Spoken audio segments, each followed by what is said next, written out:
Hey everybody, thanks for tuning in to Living in the Limelight, an Anton Scholl and Friends podcast where we discuss music from the artist and fan perspective. Thanks for listening and enjoy the show.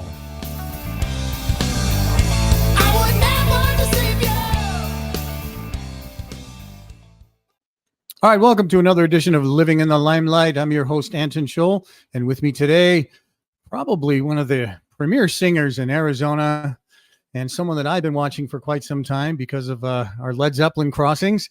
But today joining me, my special guest, Danny Taylor Pettit. How are you today?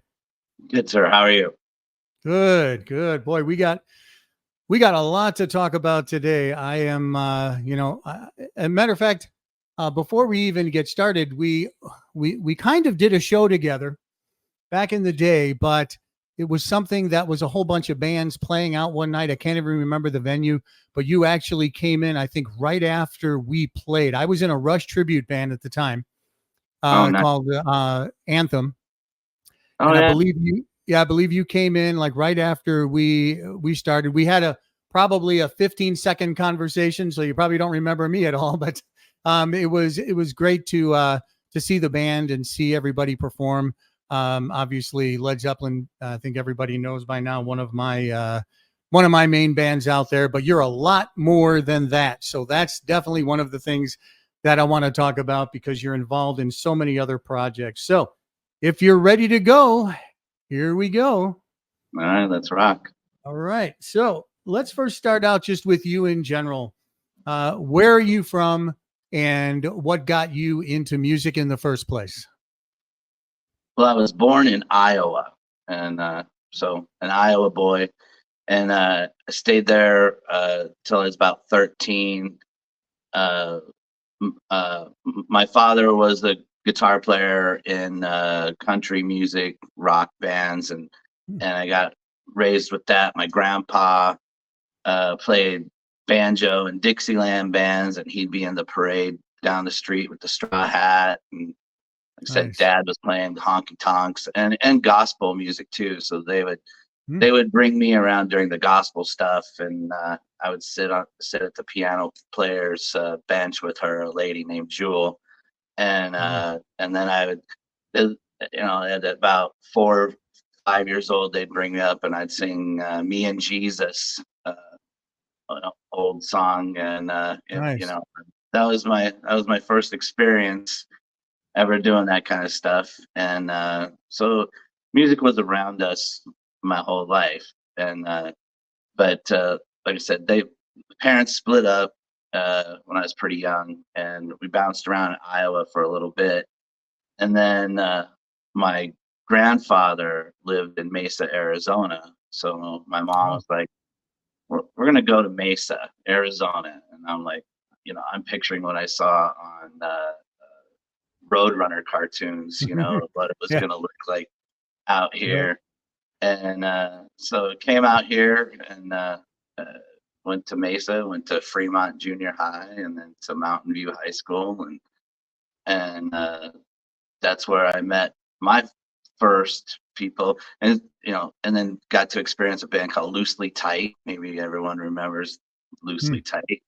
I was just a little kid sneaking around trying to catch those guys, but I started a band at the tail end of Mountain View High School with some friends. Kevin Butler was on bass, which his older brother is Scott Butler, who was in Future Allies, and I believe he plays in a Zeppelin band right now, and and cut our teeth, doing kind of thrash metal and stuff like that. And that was my first experience in a band, and just kept working on singing, listening to mostly Judas Priest, a lot of Zeppelin. Of course. But I figured if I could sound like Rob Halford, I could probably sing anything. So I really concentrated on Sad Wings of Destiny and Stained Class, those two records, and really just pounded it out trying to learn how to sing.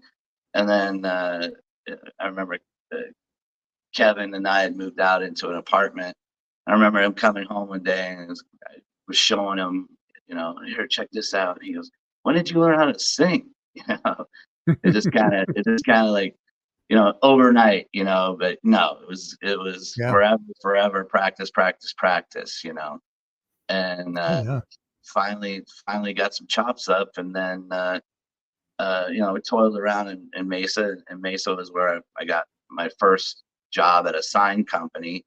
It was called Grace Signs in Mesa, and but that was temporary, right? That wasn't going to be my Of career, the sign course. sign business. I was gonna be a rock star, Of So, course. but still doing signs, still singing. So Right.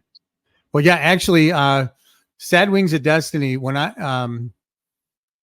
I first heard that album, it mm, totally blew me away.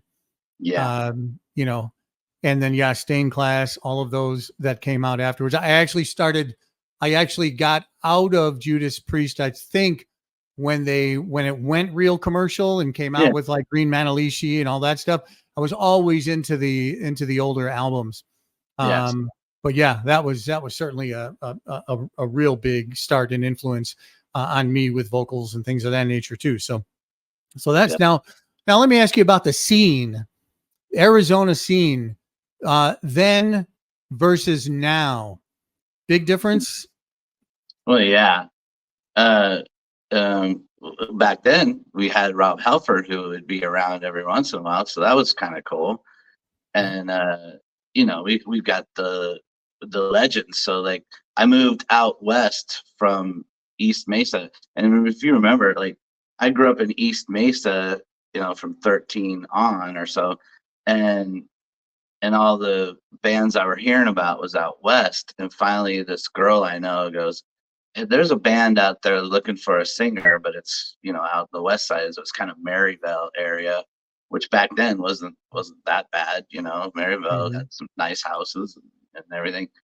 And I had a '72 Chevelle hot rod, black with silver racing stripes, no air Mm. conditioning, and I would drive that thing from East Mesa all the way out to West Phoenix to jam with uh, some guys, Earl Long, Kevin Timberlake, and we called him Joey DeMaine.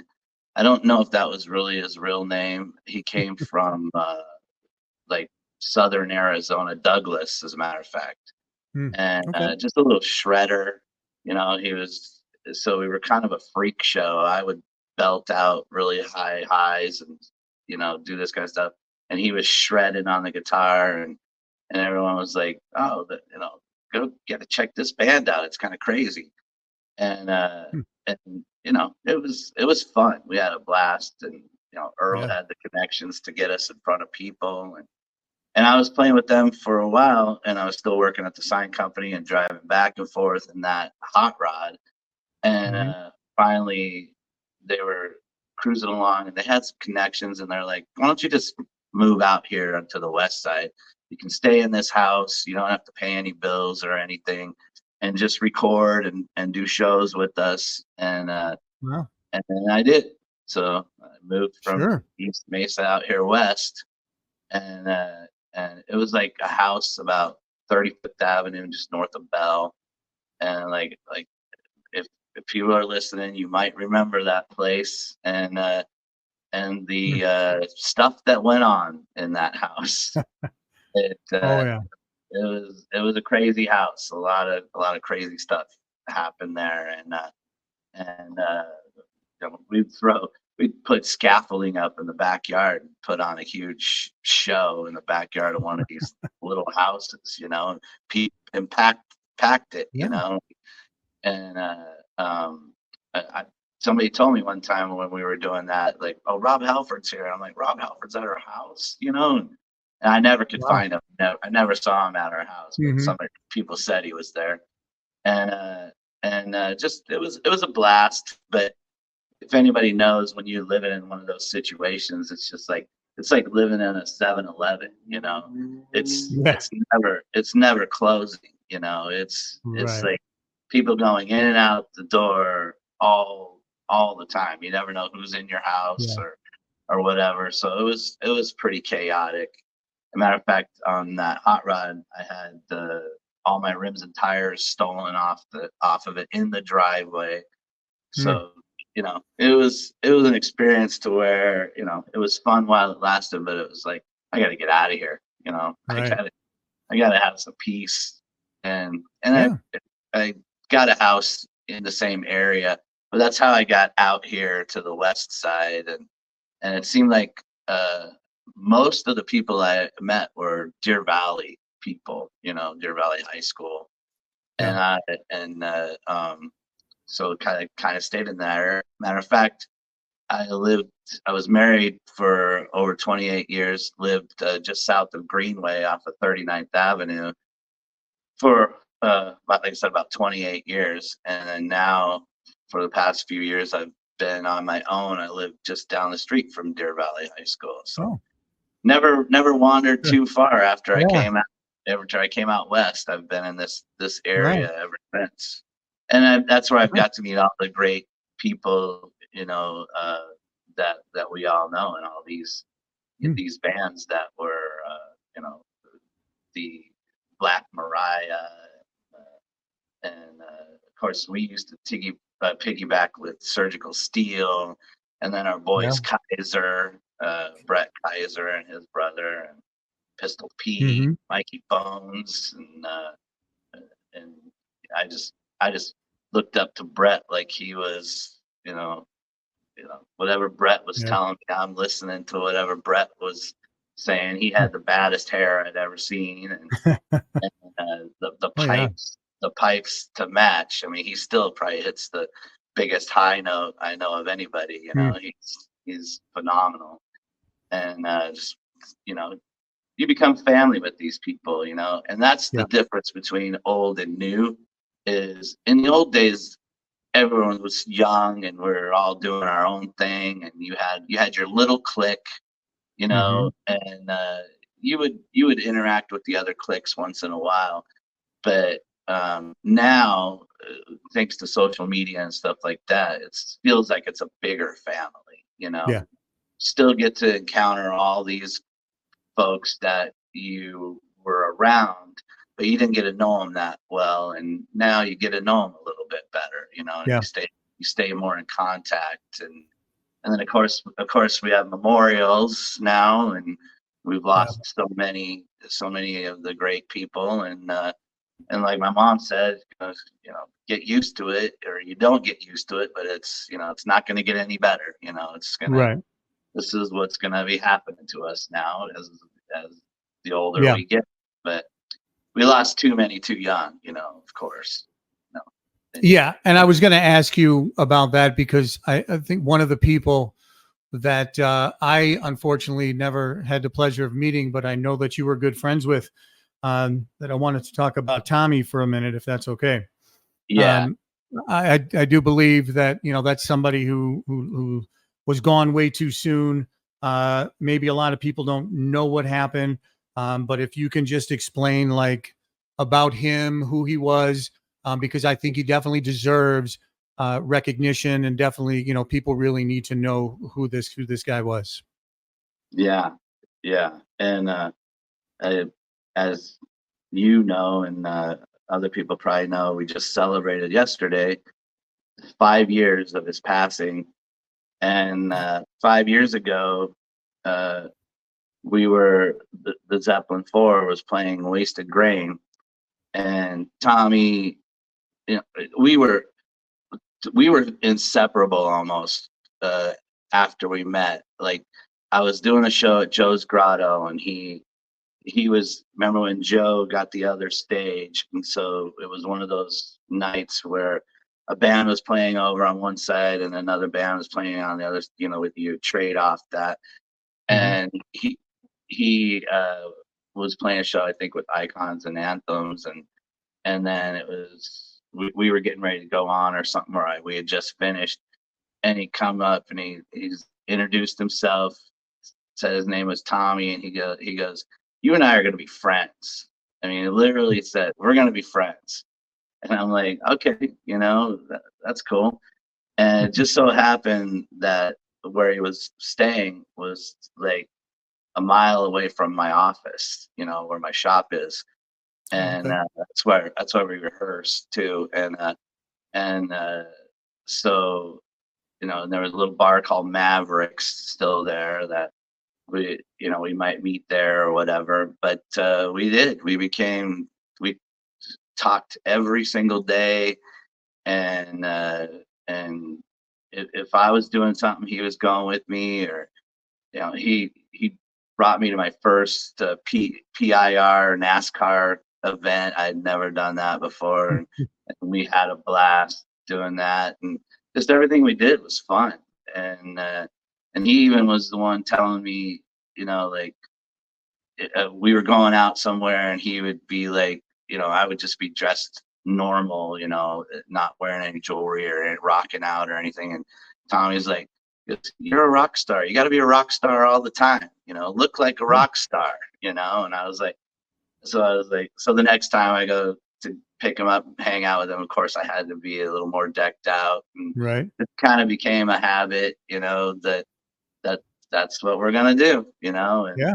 and he'd help me and I'd help him. And I just loved him, man. He was just such a bright, like like no matter what he was going through, he had such a huge outlook, just happy and just Yeah. outgoing. And he instantly became friends with anybody he talked to. He was just like, you just fell in love with him, because he was just so genuine and sweet, and Right. just happy to be doing anything. He just wanted to rock out, and he loved it. And he supported everybody. And man, there wasn't anybody better as far as supporting music and Yeah. doing his own, and he was a rock star.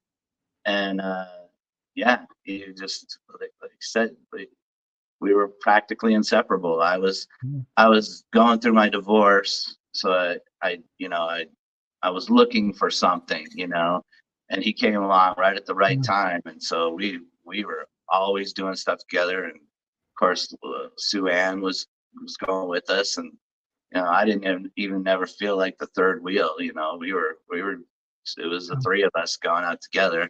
And they introduced, and Tommy would be going. Uh, Sue Ann worked at a car dealership, and he goes, and she worked with Donna Gambino, and Tommy's like, Donna's coming. And I'm like, okay, Tommy. He goes, I put you two together, and he kept doing that. He goes, Donna's gonna be there, And I'm like, Mm. okay, Tommy. So he kind of instigated that too. And so then pretty soon the four of us were going Yeah. out together, but not as much. Unfortunately, his passing is what really brought her and I together, because I needed somebody to, Hmm. and she's the perfect person to for that. She's really great. And yeah, so on the night of Wasted Grain, July 3rd, uh, we had a show, and he was so happy. He wanted me to use this little pedal thing that he uses for vocal effects. And of course, Pat Hoffman was running sound, and Pat does not like those things. So we Mm. had to convince Pat that, let's try it. Let's give it a shot. Yeah. And he was setting that up. And then Filiberto, our drummer, had, I believe, his Vistalite kit there, the orange clear one. And Tommy was a pretty good drummer, and asked Tommy if he checked the drums so he could hear the drums. So we got video of Tommy jamming out on the bottom set. Oh. And then he had a special surprise for all of us. And we went across the street to get some drinks over there. And that's when he proposed to Sue Ann. Yeah. And asked, wanted, and of course she says yes. Yeah. And so it was like, it just couldn't have been a more beautiful night. I mean, it was just, Yeah. everything was just so great. I mean, he's proposing. They're going to get married. We're talking about going to Vegas for the wedding, and um, he was in heaven. Just all the things. It couldn't have been better, and Yeah. and and we had a good show. And like I said, we were videotaping, and I got video of him going back and forth and messing with the pedal, and just being Tommy. And it was, looking back now, I will get choked up, but looking back, it was just so perfect of Hmm. an evening, for it to be his last. That Right. it couldn't have been much better, unless he was playing. That would have made it better if he would have got to sing. But yeah, nobody really knows. He started to act, kind of incoherent out of it. And we thought, maybe he had too much to drink, because we were celebrating. We were Sure. celebrating everything. Right. And thought maybe it was just too much drinking. And then we finally they came with me, but I still had an hour of taking everything down and loading up before I'd be ready to leave. And Lonnie, if everyone knows Lonnie, Lonnie was there, and Lonnie offered to take him home, and I'm like, yeah, take him home. He needs, get some sleep, sleep it off, kind of a thing, and we'll talk tomorrow. And of course, that's the last thing I said to him is, go home with Lonnie, get some sleep, and we'll talk tomorrow. And Mm. then, and at early in the morning, 4th of July morning, holiday morning, my phone's blowing up, and I'm like, what's going on? Why is somebody trying to get a hold of me so early? And it was Sue Ann. You know, she she found him. Uh, he probably was already dead, but she called the ambulance. He was taken to the hospital, and yeah, he was gone. Mm. And, it took forever to find out what it was as far as toxicology went, and sure enough, it was fentanyl in his system. And I don't believe he would have purposely taken fentanyl. I know he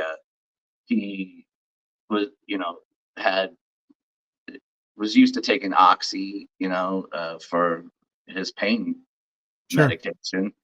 And he probably supplemented that with somebody. And him and I had even talked about it, that he felt he could recognize fakes, or whatever. Right. But no, it was freaking fentanyl, you know. And just that same in that same close period with him dying from fentanyl, all these people were dying of fentanyl, Yeah. a group of comedians in Florida. We had a rapper here, like a Tucson or something, and just all over the place, people are dying from fentanyl, and it was Right. everywhere. I don't understand how it's like, why is it in everything?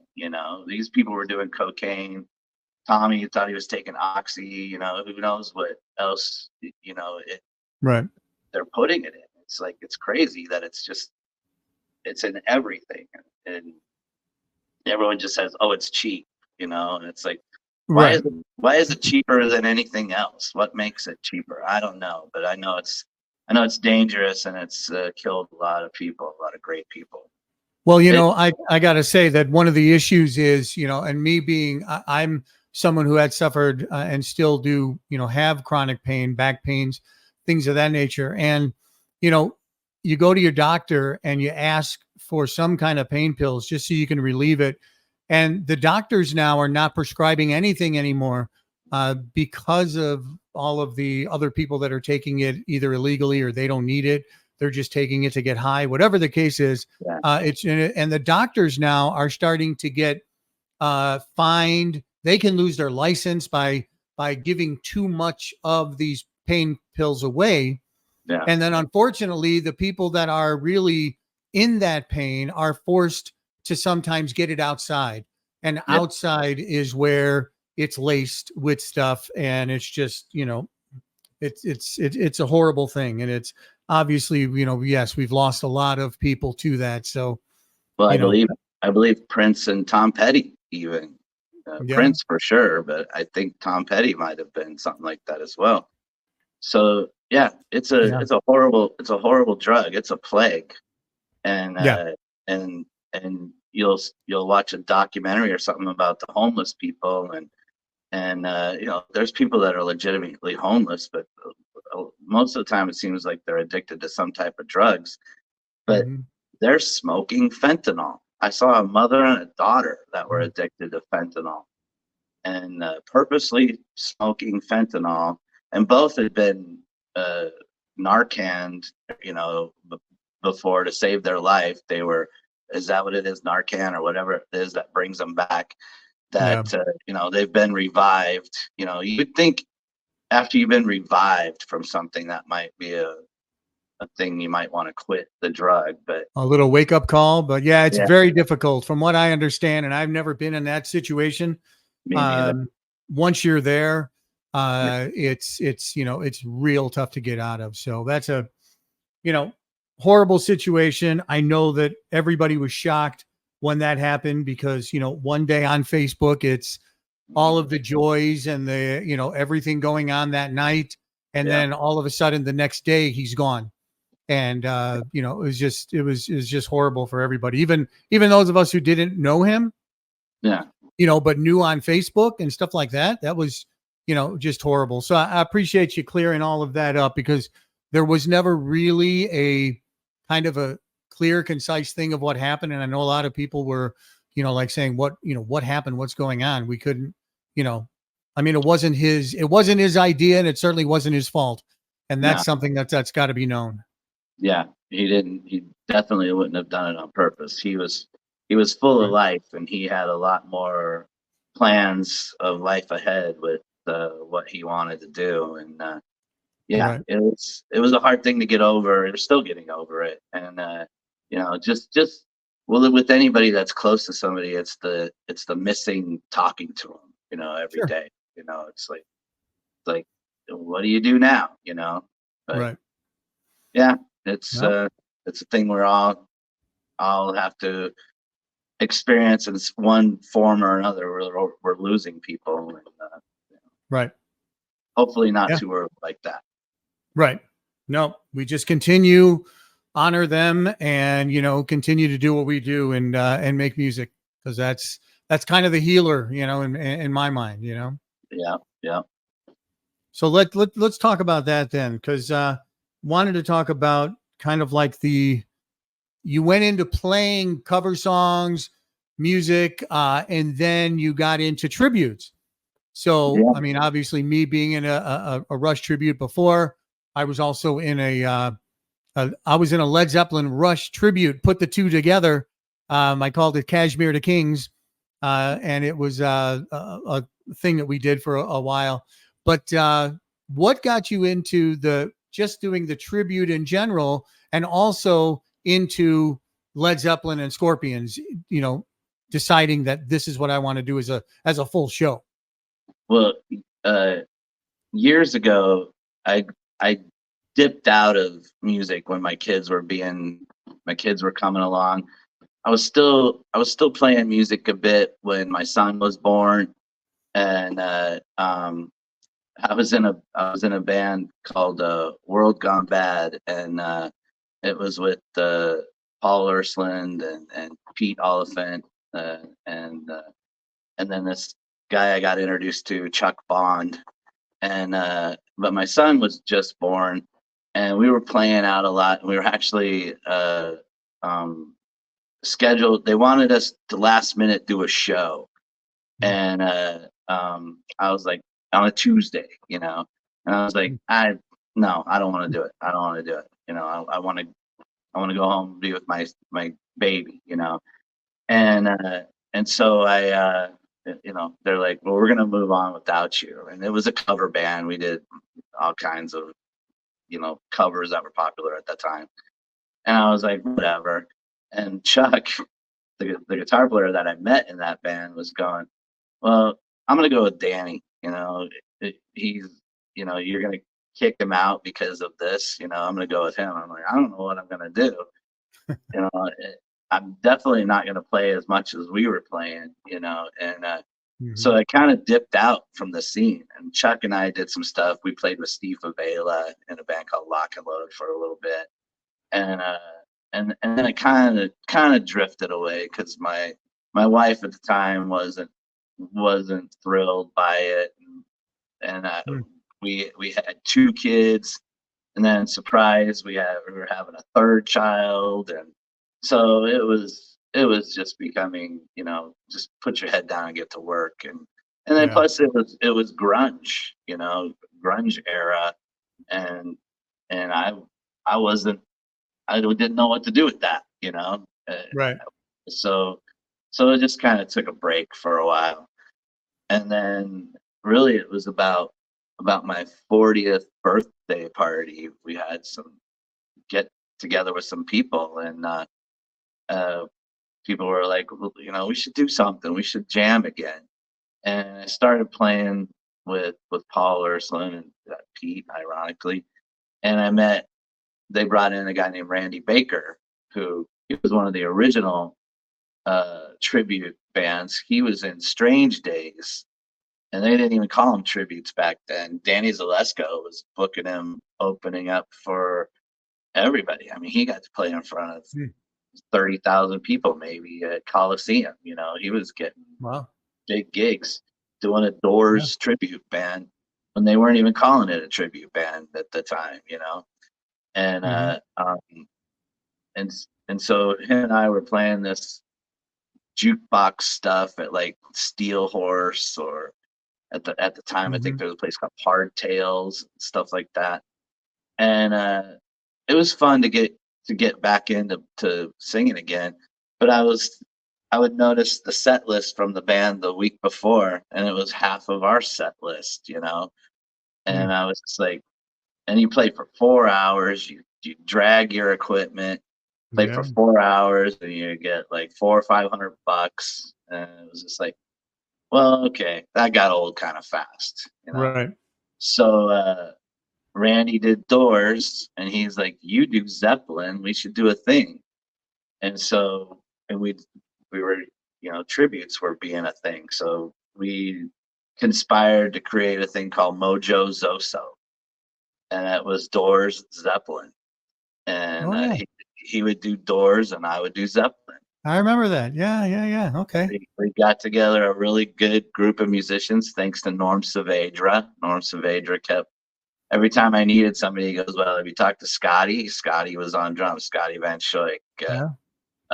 Michael Relly playing guitar, and and Randy could play guitar really well, and so we formed Mojo Zoso, and it was a pretty solid, easy thing to book because you got the two for it. You should know Yeah. that Right. better than anyone.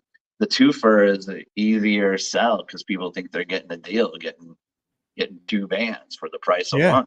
So Right. we were having a good time with it, and uh, you know, things happen, and we were stumbling. The keyboardist wanted to leave. He had some family issues, and we had some other.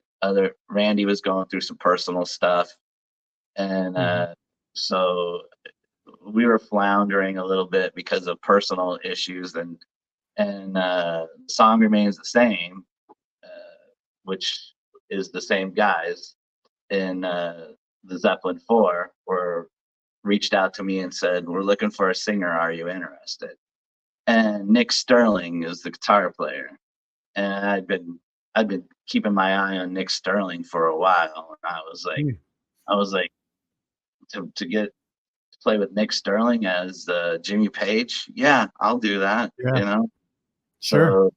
So I got in with those guys, and have the pleasure of watching Nick Sterling night in and night out.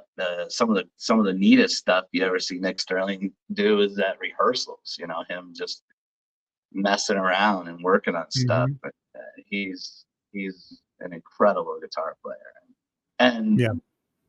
the sweetest person I've ever met. I mean, he is just so sweet. And then once I got to know Phil and then Nick Marshall, he's a fireman paramedic, just a real go getter, and learns things fast. And I couldn't believe how lucky I was to be part of this group of guys that not only are great musicians, but I hope to know them for the rest of my life. Yeah. They're just the most nicest people.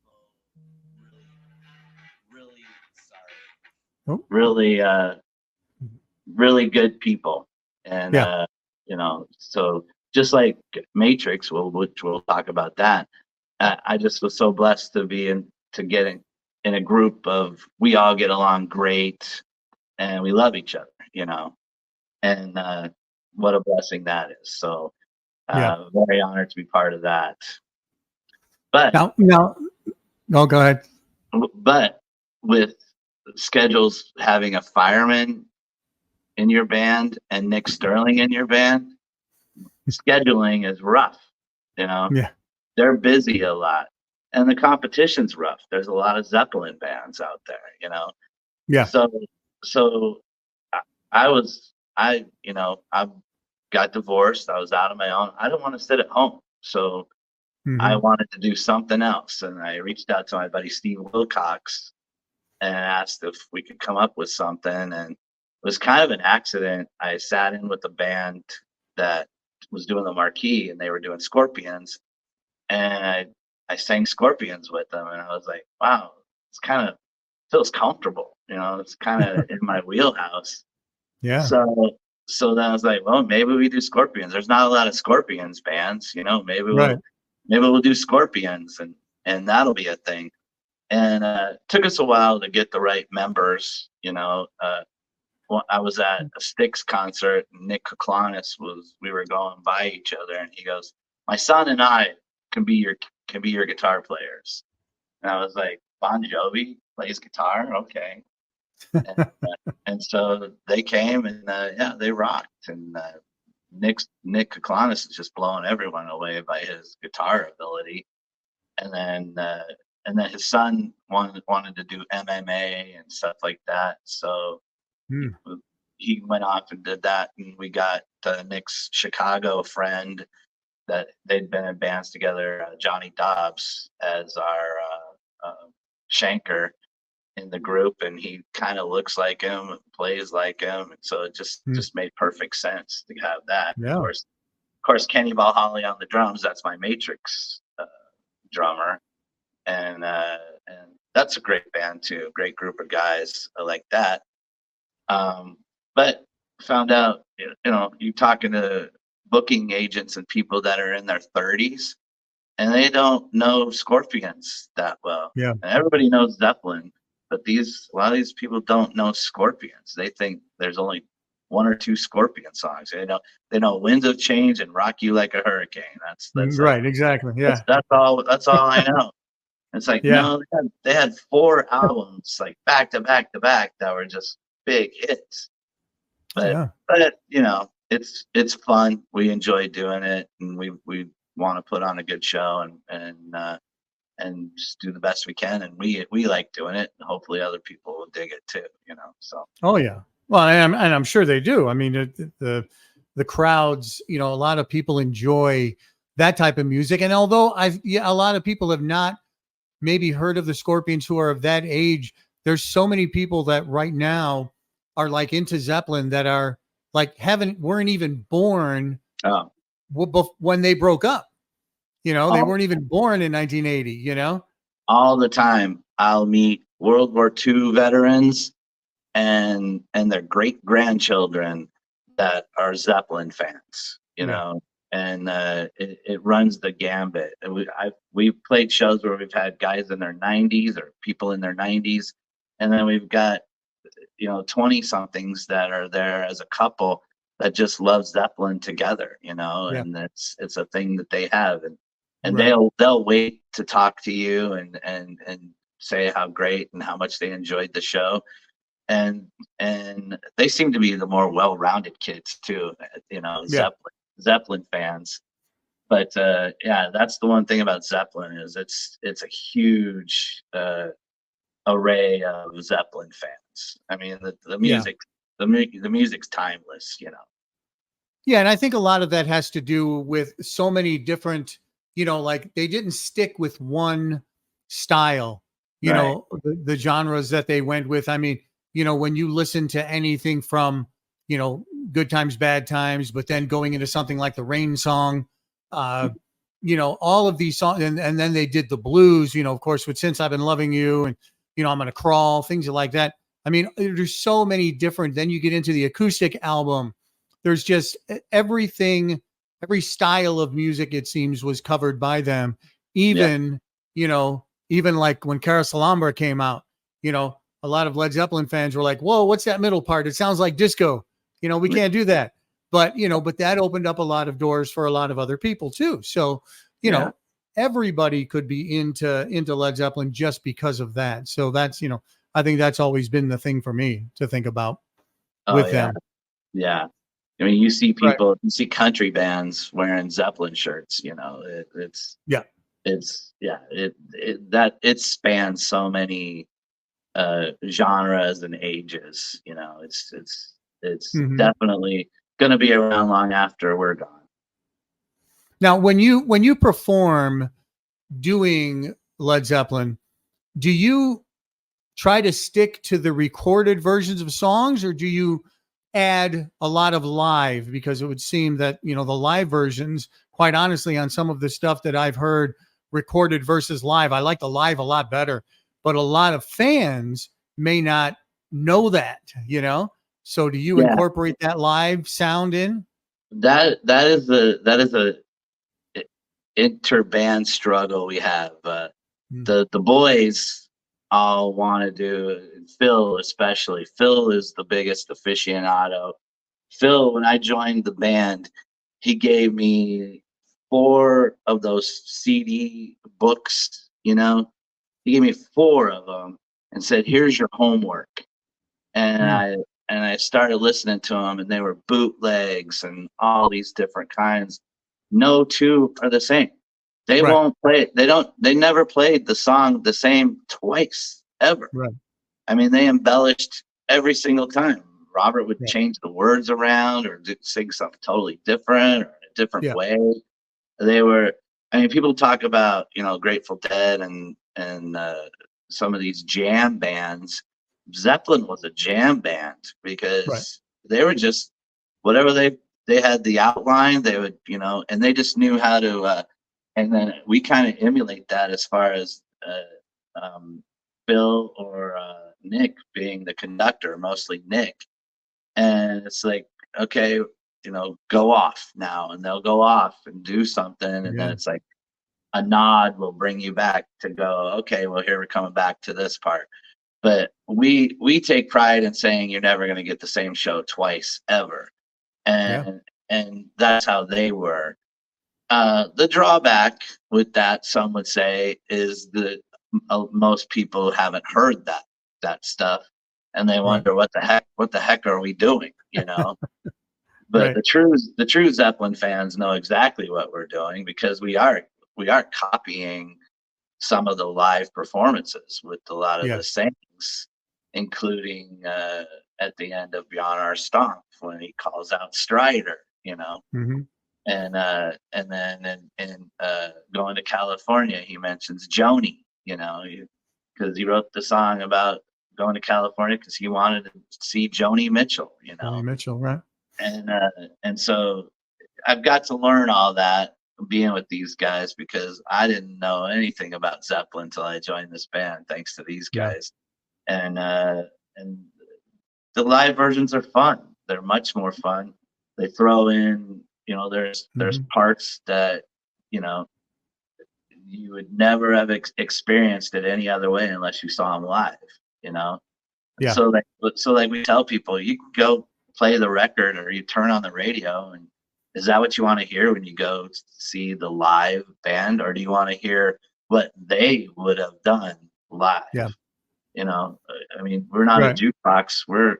we're a live band and we're gonna give you a live experience. That's why I say on our stuff, a live experience. You know, we don't say we're the ultimate or the best or the this or the that. Right. We're giving you a live experience, and I Right. hope you take it. You know. Oh, and I definitely think that people appreciate that. I mean, and there's some songs that Yeah. that are There's some so that different. well, there's some that they never played live, so Right. you have no choice but to play it essentially that way. But Right. but but some are iconic live versions that people, you know, it's dwindling down. But you know, I always ask who's seen them live, and there's always somebody that's seen them live. You know, Right. but you know, and that's what we're going for. We want you to feel like you're watching Led Zeppelin live, or Right. what it would have been like. You know. Well, I've definitely never, I've never had the opportunity to see them live. I was one of those who had, you know, filled out the form in Chicago. I grew up in Chicago, and it was always the dream to see Led Zeppelin. And in 1980, the Chicago Tribune or whatever magazine, the Sun Times, I forget, came out with you had to fill out a form in the paper, and you would send in the tickets for the tickets. And then, of course, Bonham passed away. Yeah. None of the tickets were sent out, but I still have that entry form, Wow. and I caught up with a guy who's from Metro Pulse. He's the one that bought all of the tickets from that Chicago Stadium show, and I have some of those tickets Nice. with me still. And it was one of the things that I've just never got to see, and it really was heartbroken about it. Although I definitely understand why they didn't continue.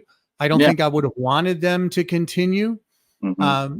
But I was able to see Page and Plant together.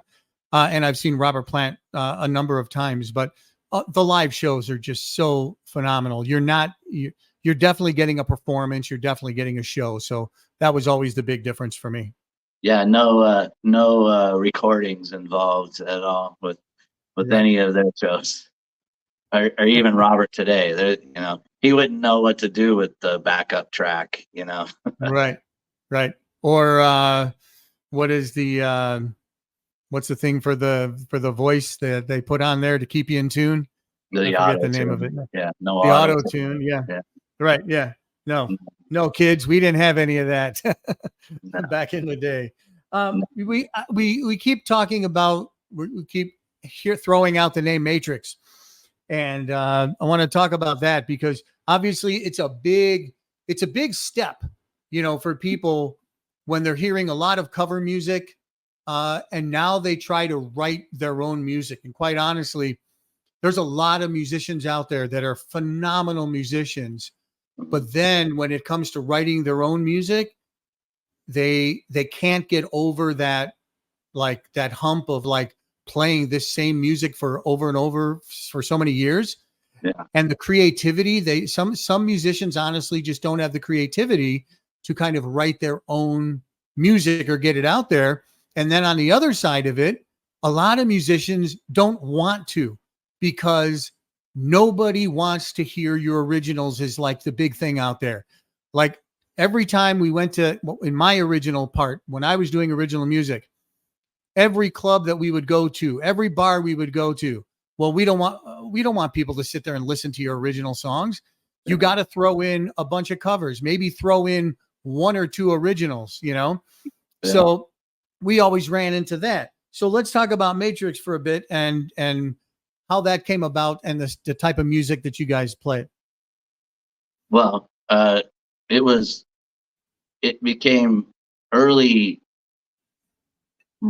on right after that very first band that I was in was called Omen Exile when I came out here west, and we were kind of thrashy metal kind of a thing with the Mhm. fast guitar and the high vocals, and then we did a little thing called Cyrac for a moment, and we did a lot of covers. And matter of fact, we played bootleggers, and Rob Halford would be in there, and buying beers for us all night long, and Mm. you know, Wow. we got to meet all the greats there. You know, the Sacred Reich and Flotsam and Jetsam, and you know, everybody was playing there at that time, and Mhm. so we were experimenting with covers. I had a kid in the band. When I say a kid, he wasn't that much younger than me, especially now it feels that way.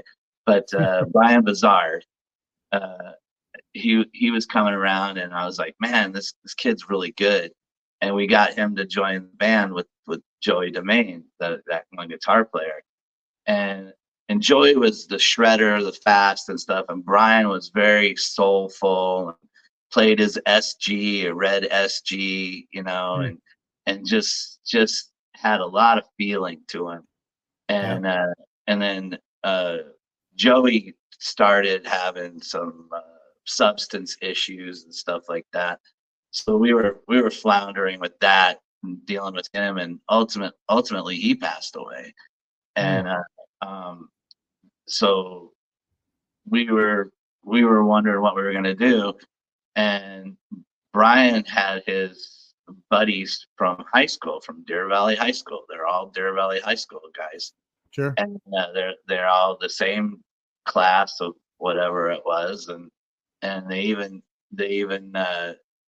went to school with a bunch of other people I knew, and they were working on some music together, and I went and sat in with them, and they're like, we should really do something with this. I'm like, Mm. I'm not doing anything right now. You know, I'm game if you guys want to, and that was forming Matrix, and w- uh, we were still pretty young, and we were writing songs, and we discovered, you know, this was before all modern technology. We discovered we would write something together, and then we couldn't remember it the next day exactly how we were working on it, right? Yeah, been through So that. then Yeah. we discovered we get a ghetto blaster and put the ghetto Yeah. blaster and just record our rehearsals.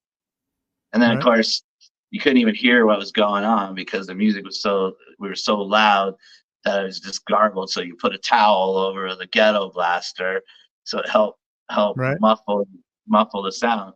And that's kind of how we started writing originals, is Mm. just messing around. Brian would come up with an idea, and Pete Oliphant would expand on it, and Kenny Valhalla would kick in the drums and do something on the drums, and we started kicking out originals like crazy, Mm. and just having a blast, and we had quite a catalog of songs, and a recording studio at the time called Sirius Recording needed a band to record for their students. So we Mm. were like, yeah, we'll do it. We went in and let them do their stuff. But the trade off was they let us finish it and get some finished recordings out of there. Mm. So Sure. we had a little 4-song EP that we shopped around, and they some of the boys took it to California, and everyone was really nice. You know, you hear the horror stories of what they'll say or whatever, but everyone Yeah. was really nice to us, and eventually A&M Records showed interest in us, Wow. which was kind of unusual because A&M is not known for many hard rock at the Yeah. time, may have been considered metal stuff. So you know, but hey, we were going to take whoever acknowledged us, you know. So Yeah. so they were putting us through our paces, and then we also took that those songs, and when Mary McCann was at 98 KUPD, we sent the songs to her, and she would play them on the local 98 rock night, you know. Oh. So she'd start playing them, and then we somehow got to know her, and she became our manager. Mm. And so A&M Records was interested in us, putting us through our paces. Mary McCann, the Bone Mama, was our manager, and we were like, and they they wrote about us in the New Times and had a magazine article and everything, and we were like, oh, this is it. We're on our way. Yeah. But I can't imagine how many people probably felt that same Right. thing. Here we go. We're on our way. And, you know, you just work and work and work. And ultimately, grunge was the time. Yeah. Pearl Jam was already out. Stone Temple Pilots were already out. You know, some of these bands and Soundgarden. We were digging Soundgarden, and then freaking Nirvana, man. Yep. That tore us all up. Nirvana was the nail in that coffin. Yep. And that was Right. it. Everybody lost their jobs. You know. Yeah. So that was it. It was over. And But the music is still out there. Oh right? yeah, well, we re-recorded it. So we took the Oh, you did. 80s stuff that we originally did and we modernized it a little bit, you know. Because I was like singing in the rafters so much, you know, like I don't even know, King Diamond or something. I Mhm. don't know who you could compare me to, a little Mark Slaughter, like, or something. But when you revisit it, it was like, it was annoying. It was too much Mm. of that, you Okay. know. And and so we toned things down and changed them up a little bit and re-recorded some of them. And that's what you can find now is the reimagined songs that we had from back in the day. And And that's they're on not, Spotify. And you have any on yeah, YouTube? uh, probably YouTube, but definitely Spotify. You got to say looking for Matrix: The Chosen Few, because it, when we first named the band Matrix, they never heard the word Matrix before. Kenny's mom worked at Honeywell, and you know, so she was involved with computers and stuff. And she goes, "What about Matrix? Matrix is like the heart, the central of the computer." And when she Yeah. said heart, I was like, "Oh, heart! That's it. Heart's one of my all-time favorites." And I'm Mhm. like, "That's brilliant, Matrix, the heart." And we're going into the computer age. How appropriate Matrix will be for Mm. the future, you know. Little did I know how important that word would become. Right. It's a, Yeah. it's on all the equipment at the gym. Sure. It's everywhere. And so yeah, when you go to look for us, it's hard to find because there's just so many Matrix things. But Matrix: The Chosen Few, that's how you find it. That was the name of the record, The Chosen Few. And we Wow. got, yeah, it's out there. We keep talking about doing some more stuff. Brian Bizard is an amazing talent. He writes some phenomenal songs, and he's got his own stuff. Uh, um, it, I can't think of what the name of No Rabbit, No Race, he called it. And Mm. if people should check that out too. He's brilliant. He's a really good guitarist and great writer. And people call him you know, they love his soul, his feel. They call him the tone master. You know, Oh, and when yeah. we were opening at BLK Live for like all these great bands. We got to be like the token band to Mm. go to, and we got to play with all of our idols, Dokken, Slaughter, Wow. Prince. We got to meet and play with all these great bands, and it was almost better to meet them in that aspect than it would have been opening up for them in the heyday, you know, Oh, because yeah. they'll talk to you and you get to hear stories and stuff, so it's Right. kind of cool. And so that exposed Brian to a lot of people that tapped him to play and Mm. be part of a lot of their stuff. I mean, he even went to Nashville and did some stuff, and he's a great guitarist, and that's what Strider has become. I put Nick Sterling and Brian Bizard together to do the guitars and Strider, and that's fun to see how that's just going to play out with those guys. But that's just a cover band, you know, doing the Mhm. classic rock anthems. But you know, Matrix had its moment, but we're still together. Kenny went to Hawaii for a while, came back, and we always kept in touch. There again, social media helped with that, and so we say we never broke up, and Matrix has been a band for, I'm afraid to even say how long because that'll show how old we are. But about 40 years. About 40 Right. years we've been together as a band. And you can Wow. still go see us. We got shows coming up, so Well, we're looking that's forward what to we want seeing to you. know is where. So where can everybody go to find out about you? I mean, a lot of people already know about you already from what you do.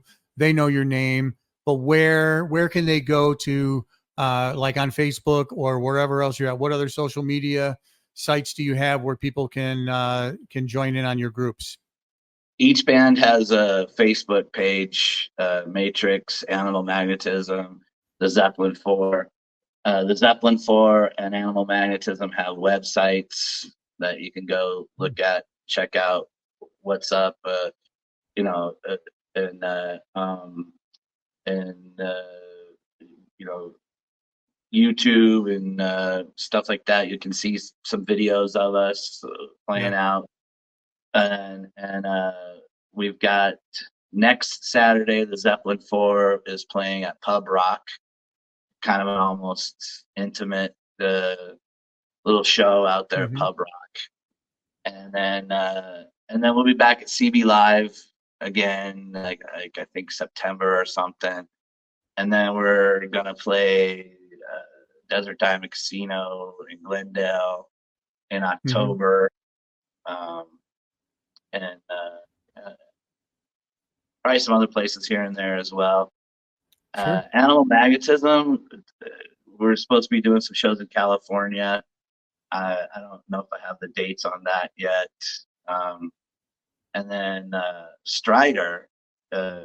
Strider originally got together to play a Kurt Warner uh, event for his Treasure House charity. And so we put that together. Actually, Sal played on that one. And but now we're going to headline Oktoberfest in Chandler. Uh, but I think it's actually Nice. the end of September, but they're calling it Oktoberfest. Sponsored by Santan Brewery. So Okay. that'll be a fun show. We're gonna pull out the stops for that one with all the lights and stuff we have with the Animal Magnetism show and everything. So that's gonna be fun. So Nice. that's about all we have right now on the books. Mm-hmm. But you know how things change. Well, I know that I said I wasn't going to ask you any tough questions because I like to, bond with the people I'm with and ask them all lighthearted questions. But I find that this question seems to be very difficult for musicians. So I'm going to ask it to you before we close out here. And that is, aside from the people that you're playing with now, you as a lead singer, tell me what your ultimate band behind you would be. Drummer, bass, guitar player, two guitar players, or keyboard, whatever you want, from Wow. anywhere. You mean like pros, big time? Because I've already got it. Exactly. With the bands I have, I couldn't Right. be blessed more to Right. have between Matrix, Animal Magnetism, and Zeppelin 4. I couldn't ask for anything better as far as locally. I got the best. Right. Because sometimes the best doesn't necessarily mean the best at what they're doing. It's the best Right. all around. Because it So doesn't fit in a sense. I Yeah. have that already locally. But as far as like professionals through To jam with. Yeah. Let's just say like to alive put the or ultimate jam, a live alive, ultimate jam together. And okay. you can The pick one, anyone to play the instruments. well, I love Steve Vai. I think Sure. it would be crazy to be able to jam with Steve Vai, Right. and of course Joe Bonamassa. I love the blues Yeah. and stuff.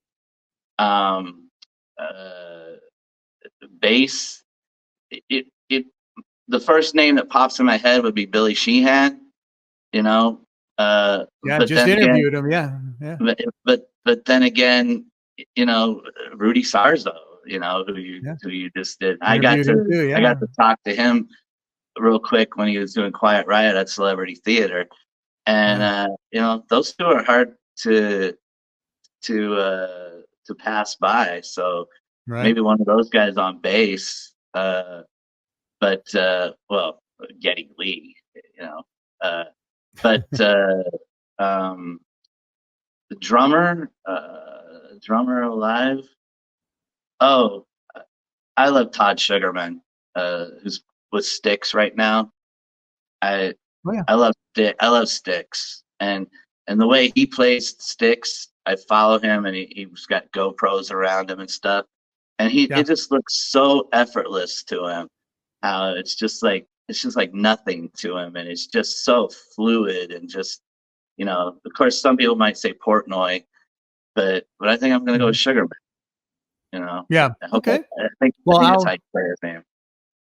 I'll give you my stick story. I met Todd and stuff, but I'll give you my stick story after we go off recording here. Was he Um, nice? oh yeah, he's a great guy. Great guy. Good. All right. So Danny, thank you for joining. This is something that I've been trying to do for so long, and we just haven't been able to kind of get our schedules together. Yeah. So I appreciate you doing this with me. It's been a great time, and I know that like initially we were like, well, we don't know how long it's going to go. We're worried about timing, but yet it's been over an hour already, and it kind of Oh, flew by like nothing. yeah, sure So did. yeah, so it's been great, and I appreciate it. And we obviously probably have a lot more to talk about. We'll probably have to do this again at Yeah. some point in time. But stay on with me after we go off the air here. Stay on with me. I got a couple more things I want to go over with you. But Okay. Danny, thanks for joining. Appreciate it. Everybody else, just take a look up Danny and all of his groups up there and all the bands, and definitely go out to see them play live. It's a show that you won't forget. So Danny, thank you. I appreciate it. And for the rest of you, thank you for joining Living in the Limelight. I'm your host, Anton Scholl, and we will talk to you again next week. Thanks, Danny. Goodbye. Thank you for joining our Living in the Limelight podcast with your host, Anton Scholl. Please feel free to comment, like, follow, share, and subscribe, and also add us to your playlist on your favorite streaming sites. Thanks again for joining, and we'll talk to you again next week.